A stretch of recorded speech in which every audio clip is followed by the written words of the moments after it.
Those investors, welcome into today's live stream. We have a lot to talk about, namely the US GDP report that just came out, literally smashing through expectations. A lot stronger than what the general market was thinking. We're going to touch on that. We're going to touch on the fact that Meta and Google are starting off this quarter's earnings reports really strong, yet the prices are falling off a cliff. There's a little complicated stuff going on behind the scenes, some projections, and then we're going to look at the money flow throughout crypto because, well, Bitcoin just pumped. Bitcoin's holding that, not coming back down like we expected to.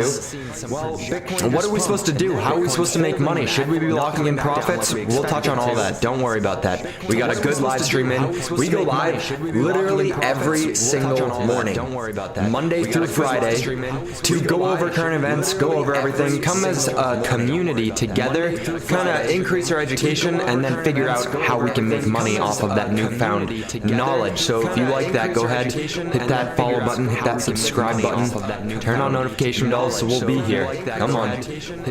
Bad echo, man. Oh, I see it. Okay, hold on.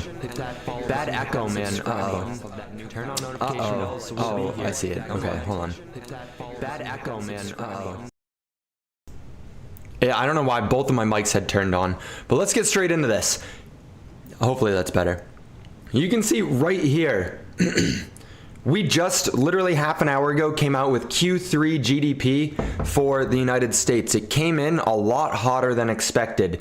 It came in at 4.9% compared to, they were expecting like right above 4%. All good now. Thank you, Sawyer. I appreciate you. I would not have noticed that. It came in annualized at 4.9%, which is significantly hotter than what the market was expecting. And it's kind of sus. It's kind of sus because it was driven by consumer spending, which is counterintuitive considering how much debt the consumers have right now. It is very possible that this entire rally, this entire GDP increase is being driven by debt. People taking out credit lines to be able to continue to spend, to keep up with the Joneses. You know that's not a good idea. I don't know why everyone continues to do that, but that's none of my business. We're just looking at some of the data. Now, this is concerning because just the other day, the Federal Reserve came out, Jerome Powell, our boy Papa Powell, came out and said that he was not going to change course until he was certain that GDP was growing underneath the long-term trend of around 2%. So we wanted to see some readings in here at 1.5, 1.9% annualized, and we got 4.9. So not that great for anyone who's looking forward to a rate cut coming or some QE to boost your bags. I know you're in there. I see you. I know you want some QE coming so you can get some crypto pumps. I get it. Me too, dude. And it doesn't look like it's coming anytime soon. So real GDP increased at an annual rate of 4.9% in the third quarter. Advancing to the, according to the advanced estimate, in the second quarter, real GDP increased 2.1%. So we doubled up compared to last quarter.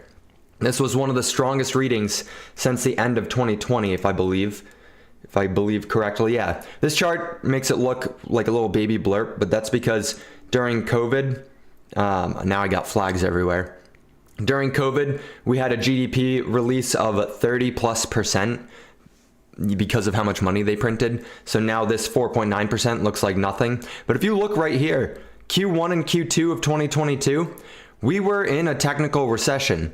And the market kind of priced that in. The market expected that. And if you look right here, we have the Atlanta Fed. This is the Atlanta Fed, one of the main Federal Reserve banks. You know, there's 13 of them. Do you enter trades live? Yes, I do. As soon as we go over some of this stuff, we go and look at the markets to see where we can take some of our liquidity from. Every single day, we look for some money.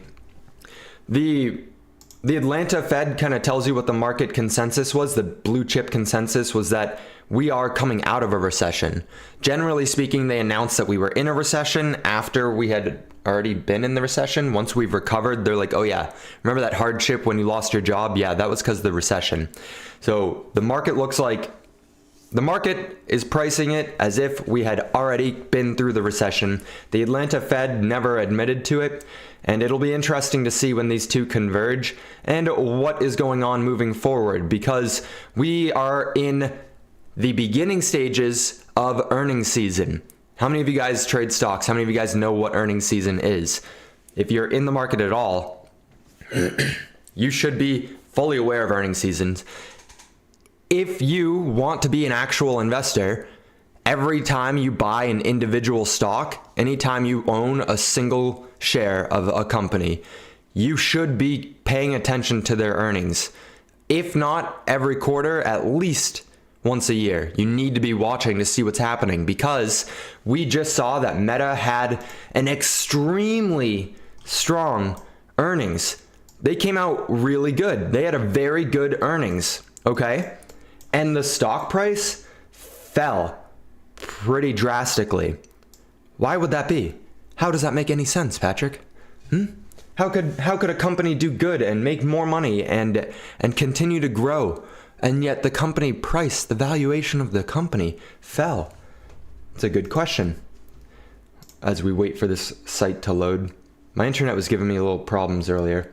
That's Bitcoin, not Meta. We're live on YouTube right now for everyone who's joining us over here on TikTok. So if you want to see my screen, come on over to YouTube. The username is the exact same. It is @that_investor, because I am that investor and you are those investors, and together we make money. So yesterday after the market closed, Meta released earnings and it fell drastically. All told, the day before, so the trading market before they released earnings until they actually released earnings, Meta stock had fallen 4% before that, and then wicked all the way down to -9% on good earnings. That's because they forecasted that they are going to be reducing spending. They're cutting back on how much money they're pumping into different services, like creating in-house AI chips and creating different products and hiring people and spending money on innovation. They're cutting back because they're trying to trim some of the fat from that COVID era,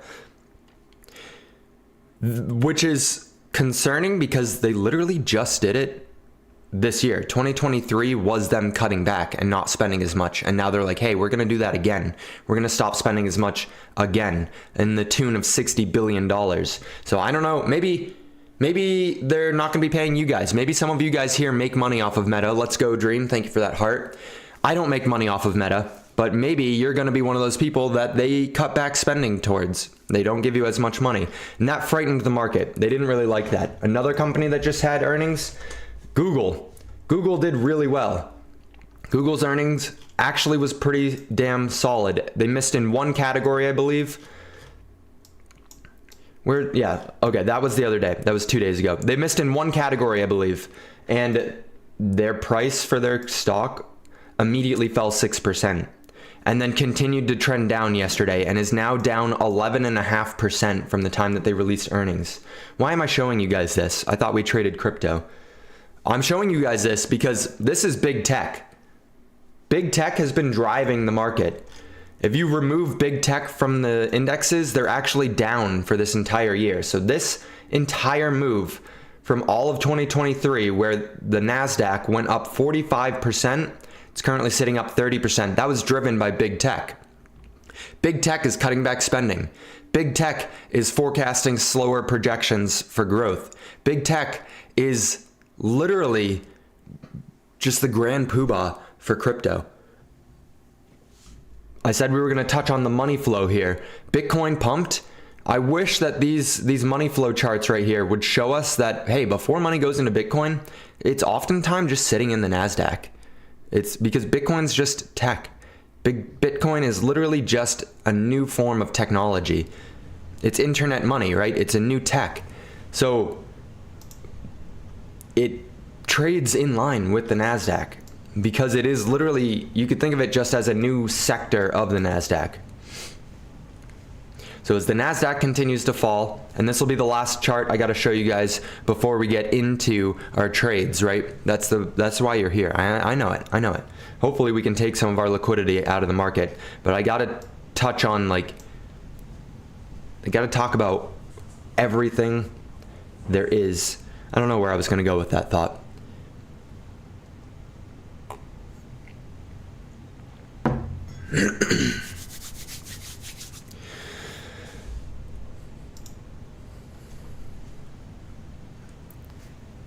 Looks kind of scary, doesn't it? I think it looks pretty scary. This is the NASDAQ versus the different stages of a bubble. You guys are very familiar, or you should be familiar with this chart on the right here. It is just a theoretical version of what a bubble looks like, and then they chart out the emotions that people are going through during those stages of a market bubble. It's very fun to look at, and people always use it to overlap with other sections of the stock market or crypto markets to kind of support a narrative. I'm doing the same thing right here, because I'll be damned if that does not look like the exact same chart. Are you kidding? This is NASDAQ versus the stages of a bubble. We're in the return to normal paradigm. As we continue to start falling, as companies continue to cut back spending, I think we'll enter into that fear. I'm bringing up the GDP for this because the GDP is a lagging indicator. It tells you what the last 3 months were, and some would argue it even tells you before that, like it's lagging even beginning beyond that. Is this pump only the beginning tune? I'm saying quite the opposite, actually. I think that this pump is a little bit of a fake out, and to get straight to the point so we can get into some of that trading, I am taking my profits aggressively right now. I would rather be cash heavy and be wrong than be fully invested and we go through a very large crash. Yes, GDP came in hot, but that GDP is fueled a lot by consumer spending. Consumers are spending on credit. What happens when interest rates stay high for long? We just had like 1 or 2 months of student loan payments kicked back in and interest rates kicked back in. What happens 6 months from then when ex-students with tons of student loans like myself can't necessarily afford to make those payments anymore? We start defaulting on different things and our spending just falls off a cliff. Companies are seeing it happen. The GDP might not be showing it, but that's because GDP is a super lagger. And while we did have a good summer, we did have a lot of spending. I'm not here to fearmonger. I'm just here to try and share my opinion with you guys, and we'll touch on it in more depth as you guys have questions. For now, let's scan through the market and see if we can't take some of our profits out of here, baby. How was that? I tried a little bit of a different intro. I'm actually working with someone. I'm actually working with someone who does really well with using your voice as a tool and kind of giving preparations for different live streams and talk shows and hosts and stuff like that. And he's telling me that I need a stronger intro when I go live with some of this stuff. So how did that do? You guys need to give me some feedback, por favor. I even wrote like a little notes on what I was going to talk about, lol. Ethereum looks like a strong pattern. It's definitely in an uptrend on today. It's not exactly what we like looking for, right? Where it's not respecting the VWAP entirely, but I could see us taking a long on Ethereum today, potentially, for a quick trade, right? We're looking for that 1% leveraged up. We use 10%, or I use 10x leverage, so a 1% move is 10% on the trade. I think XOM about to get some cheese, up 50%. God damn. God damn. Bitcoin, however, is coming down. So if Bitcoin's going to drive Ethereum, then maybe that's not a good trade to enter because Bitcoin's definitely bearish on the day. I do think that it's important to bring up the money flow again, remembering that Bitcoin leads into large caps, which leads into mid and then small. So maybe people are cycling out of Bitcoin at this point. We should do that though. We should look and see where people are putting their money. This is the money flow in crypto. Yo, senior video on VXV. Can you see them as big of a name in the future for space travel and medicine? I thank you for watching that video. I appreciate you being here for this. That video is doing pretty well. I saw it on Google homepage yesterday. That got me pumped up. Health Wealth. I think that the company has an opportunity to be a very large company. Yes, I'm talking like billions of dollars in valuation, which would mean that their SBIO token would do really well, right? Because that's a security token. The VXV token is a utility coin, which should theoretically trade on par with their security token. So both VXV and SBIO, I think, will benefit from the company becoming a billion-dollar company. I am a little bit nervous that they're spreading themselves too thin with where they're trying to target for, like they're also trying to help with stock portfolio management. They're also trying to get into literally any data analytics section that exists. That's my only concern with the company. I do think that they will be pretty successful so long as the space race that we're entering into continues to not just be a farce. But in that interview that you saw, the CEO said that we're expected to have a lunar base or to put people on the moon again to start scouting out where to put the lunar base next year. So if that comes to fruition, yeah, I think that they're in a very, very good spot. So the net flows of crypto, we're just looking right here. I want to see the table view to see if money's coming out of Bitcoin. That's why we're here right now. Bitcoin is still having net inflows. That's interesting because it's down a little bit today. This is very small, so 41 million is kind of a net neutral for Bitcoin. But technically speaking, it's having net inflows of money. It's just people coming into short. How you feel about Nvidia? Nvidia's in a bubble, dude. Grossly overvalued. Maybe it's coming down a little bit, but Nvidia is driven purely by speculation right now. ADA looks a lot like Ethereum. Matic. Okay, so a lot of the altcoins are in a decent uptrend today. Ooh, except for Aptos. Aptos getting rocked right now. And Aave. You're damn right, Aave. Aave stopped me out of my swing short. I'm mad. Quant looks like a pretty solid pattern to trade, but I don't think the returns will be there. Yeah, it's not quite 1%.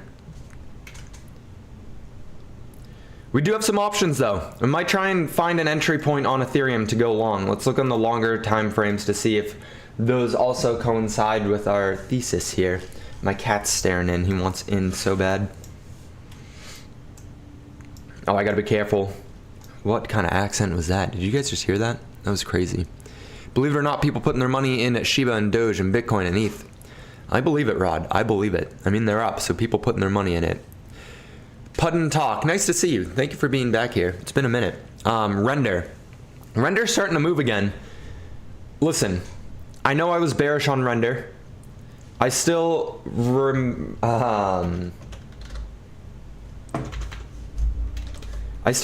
the right to hold my bearish stance on Render. But this is not the crypto. Come on. With that said, the market don't seem to care about my opinion. And it continues to move up. They have a strong, solid social presence. Render has a very strong social presence, which truthfully is what's going to drive a lot of the price action. So while I might not be super bullish on Render for a long-term play, that's speaking purely off of fundamentals. Speaking off of their social presence, they're doing a banger job. They're doing a banger job. One of my friends tried to change my mind up on it, and I see where he's coming from. I understand why people are so bullish on it. I'm just going to sit this one out.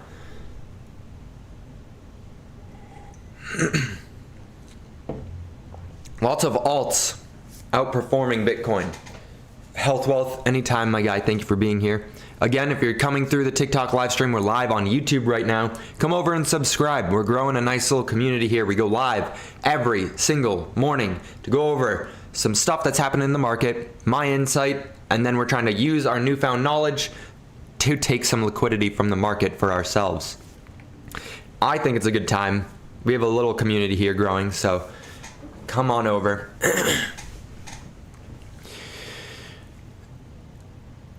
Okay, Rich, lots of alts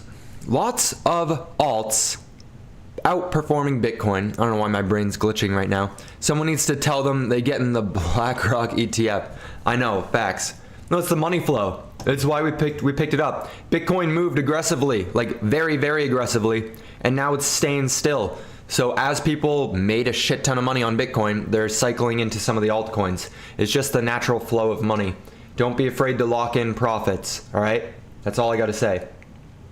Don't be afraid to lock in some profits. If it's your long-term bag in your ledger, just chill. We're nowhere near the bull run, the parabolic bull run. But if you're in for some swing trades, if you're feeling FOMO, grab some money. Go treat yourself a little bit. This was a fun rally.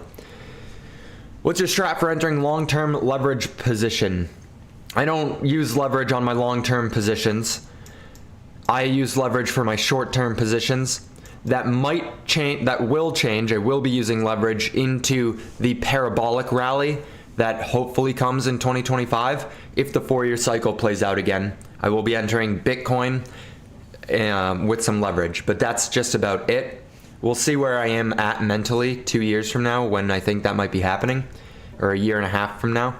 But I don't like doing leverage for more than like a week at a time.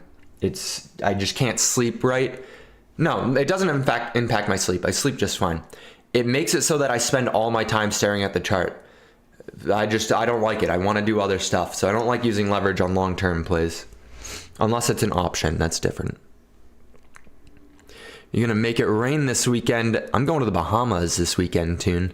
I got a week-long vacation next week for the Bahamas, which is why I pushed this live stream out a little bit extra, because I wanted everyone to be fully aware that while I'm in the Bahamas, I will be taking profits. The portfolio is doing fairly well right now.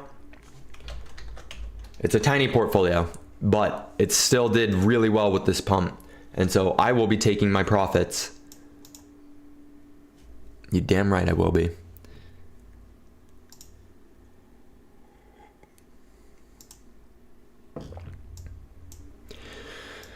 All right, let's look. We want a long on Ethereum right here. Some of the other altcoins looked pretty decent as well, but there's more volume in Ethereum, so I'd rather trade Ethereum if I have the opportunity, right? It makes it easier for entries and exits. Let's pull up Bing X, referral link in the Discord, or referral link in the bio and description of this video. If you are a US citizen and want an exchange that offers leverage that does not require KYC.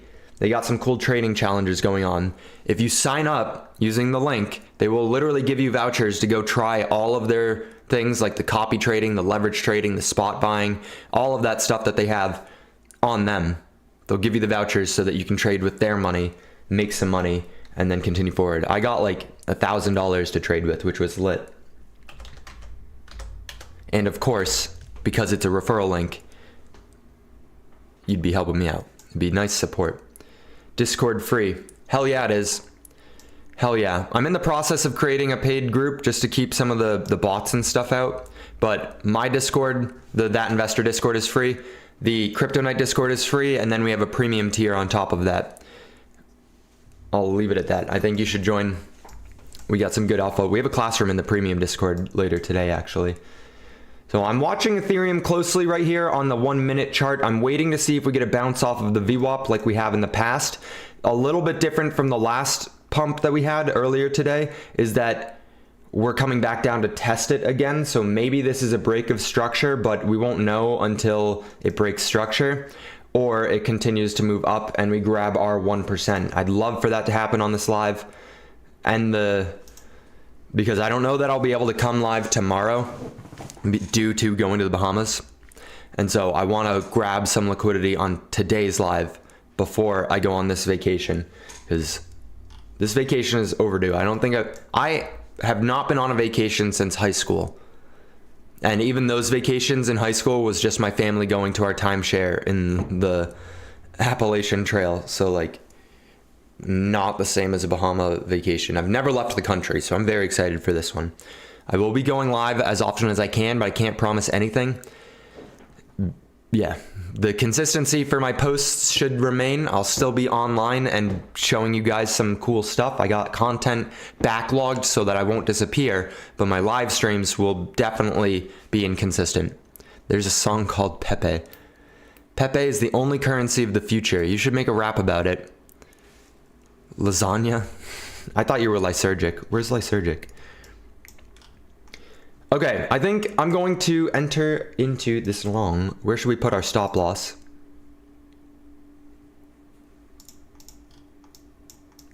The risk to reward is not super ideal here, because I would preferably put the stop loss down below the previous wick, right? Down here. That's like a whole 1% loss, I think.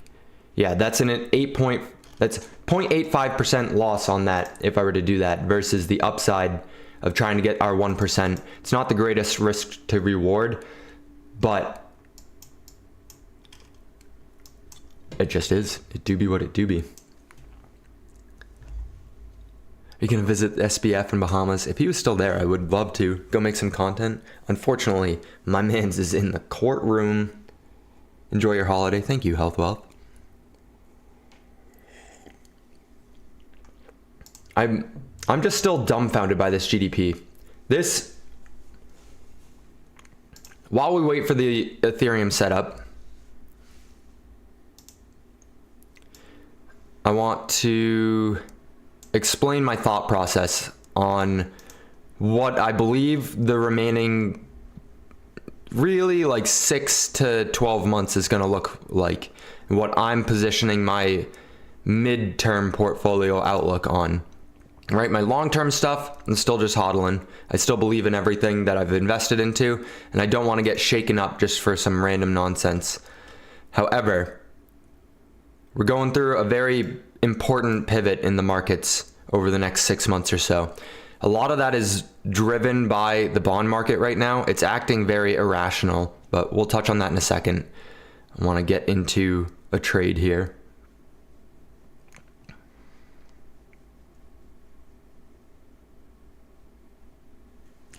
I'm used to my phone trading.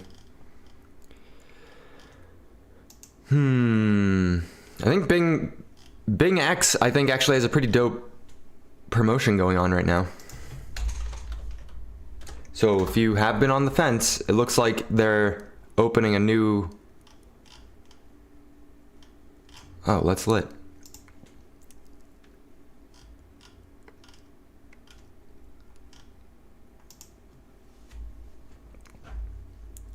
Come on, ETH, don't go anywhere without me yet. Don't go anywhere yet. If you're just coming through the TikTok live stream, we're live Monday through Friday, except for tomorrow, to trade the market and learn a little bit about how the market behaves, how we can use that for our advantage. Not a lot of people in crypto really understand the macroscape when they're talking about stuff. Some people do, but not everyone. Here, that's where we're really focused on. We like to trade with some ferocity, some validity behind our trades and our investments, of course.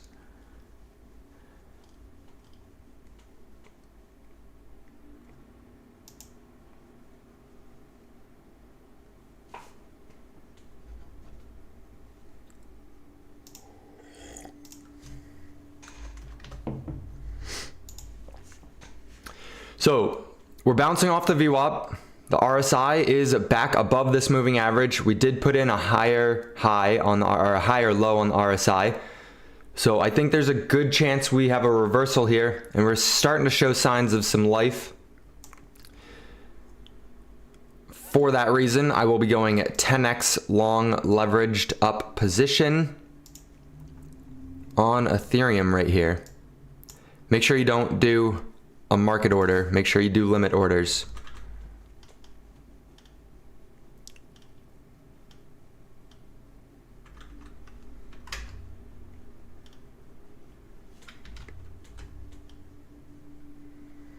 Hold on, don't go anywhere yet, guys. I'm chilling right here, and then we have some good talks that are gonna happen.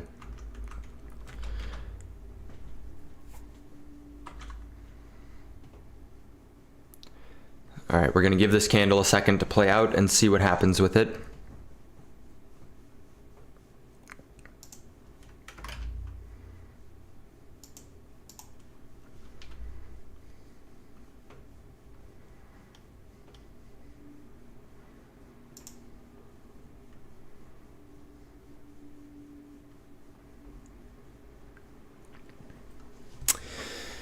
Because of lower fees?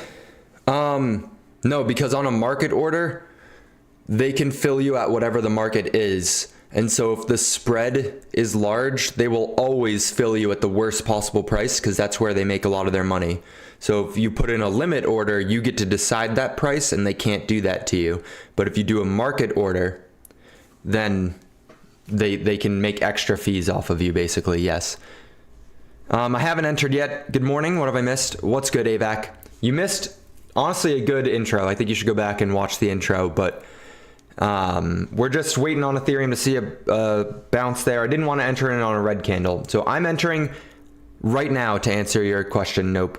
we will see if this plays out, if this is a good entry point or if I should wait, but 18.4.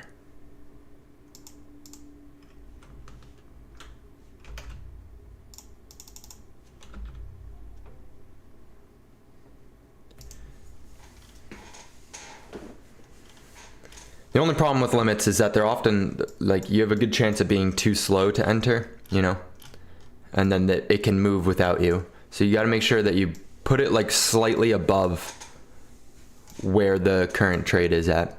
All right, we just entered. Let's see. Hopefully we take some money off of this one, but I'm going to let it ride now. I'm not telling you my stop loss or my take profit, but just know I'm looking to make 1% move on Ethereum, and I don't like risking one to make one, okay? The reason I don't tell you my stop loss or my take profit is because I don't want everyone just piling in one spot. It's already putting in a lower low, so this might not be a great trade there, but we will see. Okay. Just to kind of recap my thoughts and why I'm a little bit sketchy about what's happening in the market, why I will be taking profits off of this rally in Bitcoin. I know that the ETF coming is exciting. Wait for bounce at 1801 support. That'd be nice. Back from the low from a couple minutes ago. I know the ETF is exciting and it will unlock a lot of liquidity into the market. Yes, that's a long-term bullish thing that I'm like, rightfully so, everyone should be looking forward to that happening. In the short term, meaning the next 6 to 8 months or so, I believe we're going to experience a lot of pain as people have to start paying these interest rates. A lot of debt is starting to come true for people, and some banks are going through a little bit of a rough patch. We're looking and we're seeing that big tech, which has been driving the stock market, that's been driving the market returns this entire year, they are looking to stop spending as much next year. They're looking to cut back on spending. So I'm a little bit sketched out about that. I think this GDP report that came out today came in very, very hot, which is giving fuel to the Federal Reserve to keep interest rates high. We can go look at the Fed rate monitor, and you'll see in 6 days, Papa Powell will be coming to talk to us about what the next interest rate decision is going to be. The market thinks we're going to stay still at current interest rates, which, based off of this hot GDP, based off the hot inflation, based off of every economic data point that just came out, it makes sense to stay, if not raise a little bit more, to be completely honest. I think that things are starting to crack. Things are cracking pretty aggressively. And it's not going to be great looking 6 months out. I know I'm fear-mongering a little bit right there, but this bounce I think is completely fake for crypto. I don't think it will last at all, unless we see companies start turning around with their stock price. I need a moment to regather my thoughts to make a single specific point to drive home to you guys. This ETH trade was definitely not a great one. It's already coming down. I did say it looks like that's probably what's going to play out here is this right here. It did the exact same thing, right? Where we came a little bit below the VWAP and then bounced and made a higher high. However, this time we did not continue rallying. We came down to the VWAP, and it's looking like it's breaking through a little bit. Let's see on the 5 minute. This is distracting my brain a little bit. Pink desk and pink chair. Buy the dip and hodl. We got 2 minutes for this 5 minute candle to close, but this 5 minute candle doesn't look good at all. Most likely to get stopped out there. Goddamn. Yeah, it is what it is. If you entered that trade, lo siento. They want something to break. Yeah, I mean, that is the point of raising rates. They want to see something break. I've almost made 10% of my staked lake. Let's go, dude. Let's go. That's good. You gotta sorry, TikTok. You gotta yield farm what's given to you, especially if you know that not doing it is gonna dilute your position. You might as well do it. Oh, Joshua Jake is here. We got a celebrity in the chat right now. Pink desk for the Kings. You damn right. Yeah. Okay. So the market believes that we just came out of a recession. the people in charge, the powers to be, believed that there was no recession. Who was right there? Well, technically speaking, the market was right. We had 2 quarters in a row of negative GDP. That is by definition a recession. I like being technically correct. Q1 and Q2 of 2022 was a recession. Will we see an even larger recession moving forward? Right now, based off this GDP report, the answer is no.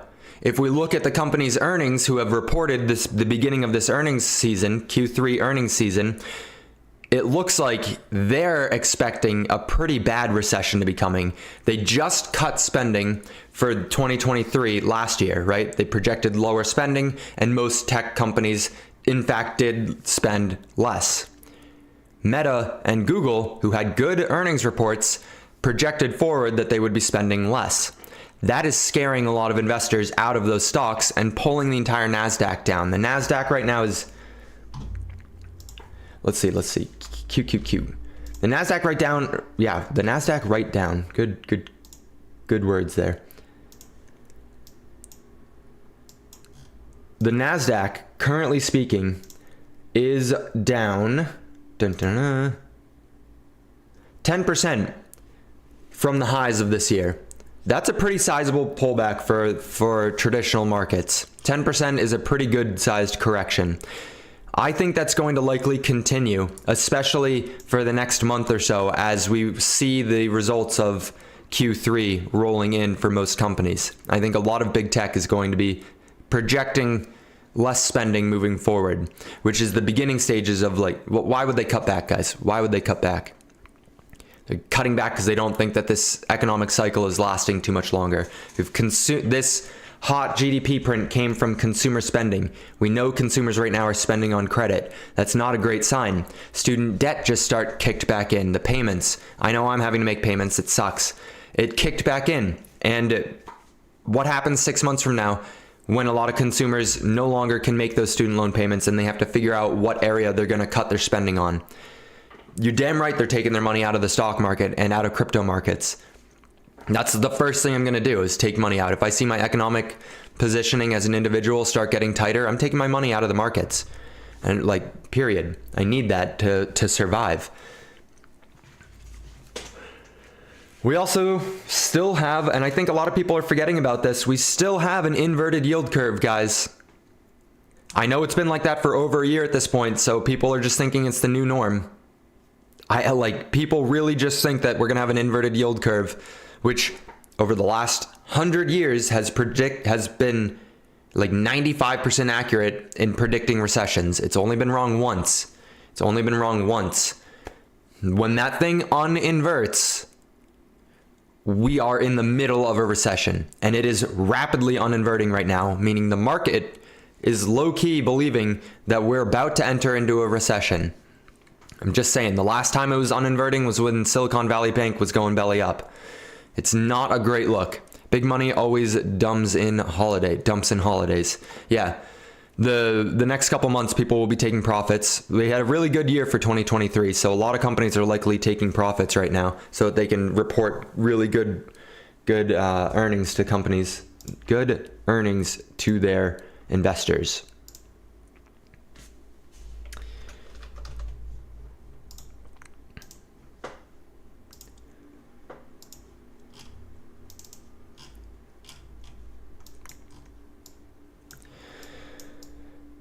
There's one other point that I would like to make, but I forgot it. I'll remember it again. It's wild to hear you go too fearful, but everyone is a bit too greedy. I'm often the person who is going against what the herd is believing, and sometimes that hurts me in the short term, but very seldom when I get these strong gut feelings am I wrong given a long enough time horizon. I remember going into work back in 2021 and being like, guys, get ready. You like, get ready because we're going to have $5 gas, $5 a gallon gas. And at the time it was like $2 and change. And people were like, what are you taking, dude? What are you taking? And I said that summer we were going to have it. We didn't get it that summer. We ended up getting the year after. So I was too early in it by an entire year, but oil did in fact spike. Oil spiking was one of the easiest plays out there. like period. And right now I'm telling you, the bond market is in an absolute depression right now. We'll pull up some of these bonds. The 20-year bond.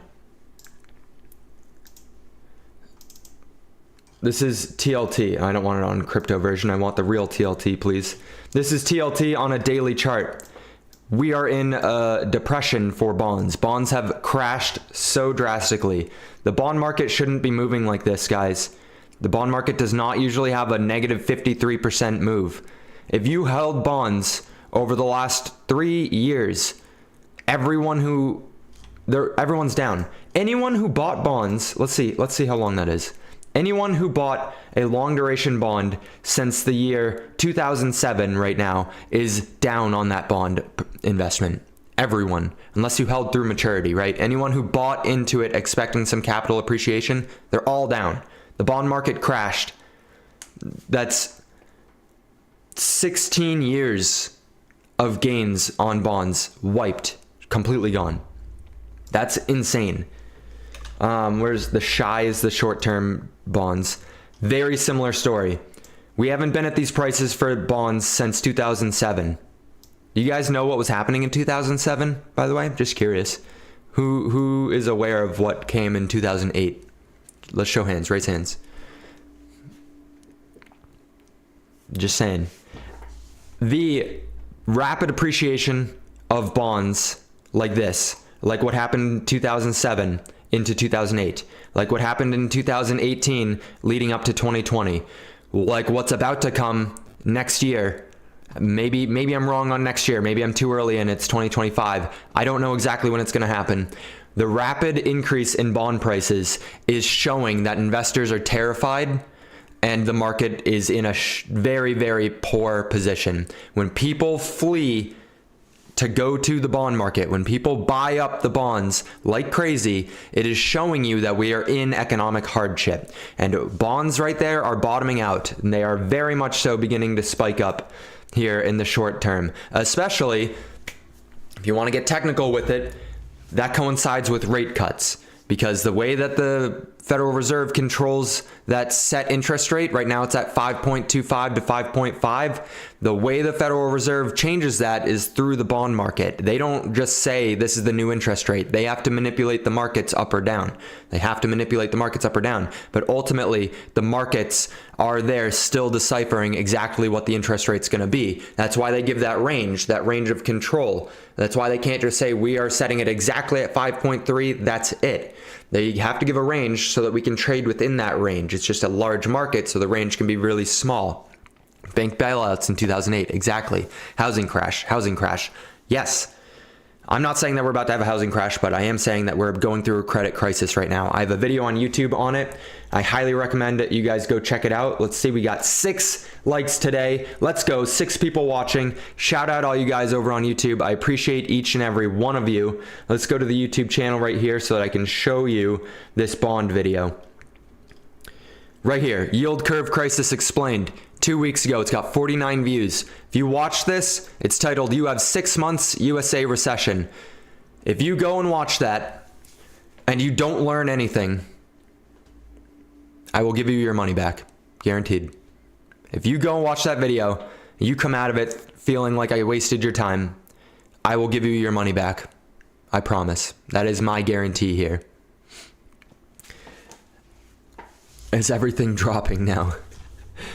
No, that's the stock market's dropping, but crypto markets are still continuing to pump. The only thing that's dropping is Ethereum in our trade right here. I will keep the Discord updated on the outcome of this trade. I'm hoping we find support, but there's no promises here. It's 9:45 or 9:49. Let's have some questions. Anyone want any questions at all? Otherwise, I gotta go have some breakfast. I'm not trying to fearmonger. I'm still net bullish on the market. I still have most of my money invested into these markets. However, I am taking profits and looking for entry points on different hedges. If you want to get real technical with it, when we show signs that the Fed maybe is going to be cutting interest rates, whenever that day comes, when the markets really do start to crack and the Fed is, and you hear rumors that interest rates might get cut, this is going to be the easiest play of your entire life. Buy TLT, buy long duration bonds.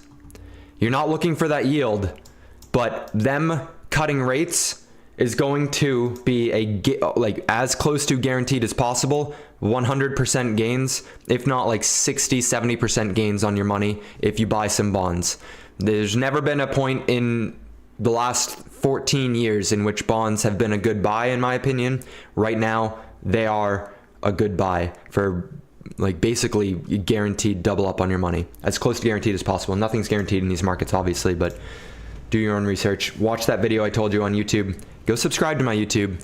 And if you enjoyed this live stream, we do this Monday through Friday, 9 a.m. Eastern Standard Time, right before the market opens, because, hey, that cowboy hat, let's go. Because we're trying to level up our investment game and build a community. We're trying to build community and build our bank accounts. If that sounds intriguing to you, then please come and join, become one of those investors. Subscribe to the YouTube channel. I will see you guys in tomorrow's live stream. Actually, no, I won't. I won't see you guys in tomorrow's live stream because I'm going to the Bahamas. I'm going on vacation. I will see you guys around though, for sure. I have a live. I'm doing some. Oh, nice. Let's go.